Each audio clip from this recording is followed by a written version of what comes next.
Well, David Payne, thanks for coming by. I'm looking forward to talking to you sometime soon on North Carolina Bookwatch about your new book, Barefoot to Avalon, A Brother's Story.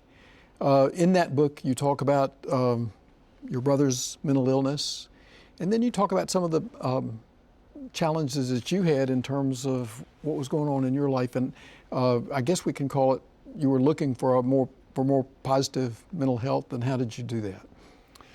Well, my brother had died in a traffic accident, helping me move from Vermont to North Carolina in 2000. And I had asked him to help me, and I had perhaps shown questionable judgment in allowing him to drive behind me in my Explorer with a trailer. And so I was carrying around a great deal of guilt about that. And I had started to drink, and my marriage was crumbling. And so my basic impulse was, coming out of years of therapy, was to make the covert overt, that is, to make the hidden thing, to bring it out into the light. So what was going on inside me that was causing me to drink, that was causing the marital issues to arise?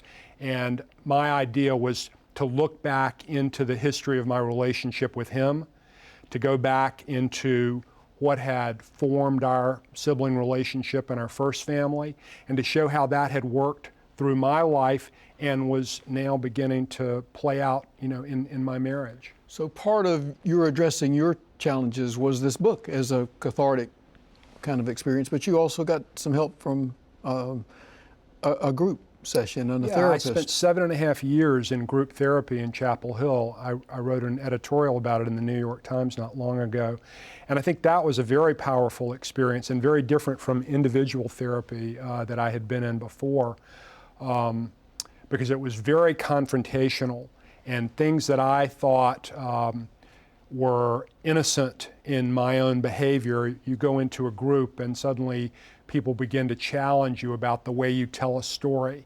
One thing that I found that I was doing was, people would say something like, what you did in that circumstance in your marriage sounds like what your mother or father used to do to you.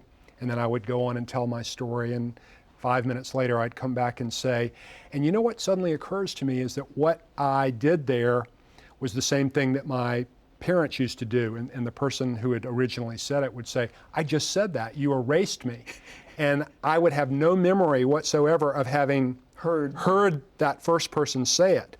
And so how often had I been going through my life doing things like that, and how many things like that do many of us do? Anyway, those sorts of things came out in the group experience and forced me to confront myself in ways that I had not done before. And part of that, and the positive outcome that I had from that, was what made me want to expose a process like that in a memoir, and to go that deep and to be that personal, and to take on the most difficult issues that I faced. Well, does that make you an advocate for this for others who are experiencing this kind of problem, to look for?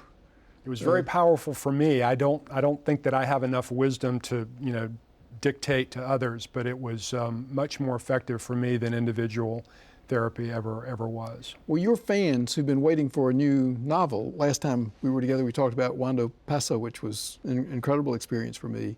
Any chance that we'll have that kind of experience to read another novel by David Payne?